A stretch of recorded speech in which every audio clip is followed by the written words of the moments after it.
Kinalipay Festival sa Isabela Negros Occidental, mas nangin espesyal kaupod ang ating Kapuso Stars. Nakatutok Aileen Pedresa.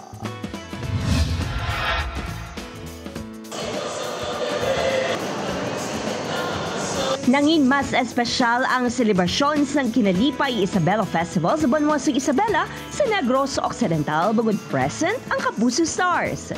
Pag-abot pa lang sa Banwa, diretso na sanday Prince Clemente, Bruce Roland, Hana Presillas, kag Pekto sa Susu Cultural Center para updan ang nagahulat na fans sa Kapuso Fiesta.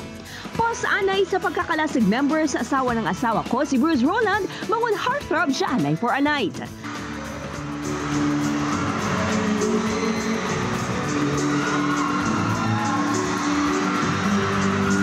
Ang pa-cute kag charm ni Prince Clemente, very effective sa girls.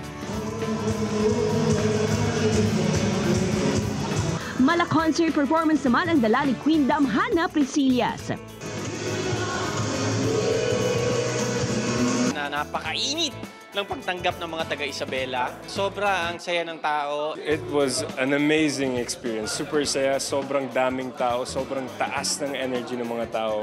And sana makabalik po ako dito soon. Nako, talagang ibang Isabela. Talagang napaka-energetic nila at very lively talagang lahat. Sobrang nag-enjoy ako sa performance ko kanina dahil yung mga tao, punong-puno din sila ng energy. Dako nga bagay para sa LGU officials ang pagbisita ng Kapuso Stars sa mga taga-Isabela. And we're really looking forward to the kind of entertainment na level up bala para sa amo na Banwa. So, it's really something that people look forward to. It's something that they enjoy. Upod Keruel Banggoy, Aileen Pedreso, One Western Visayas.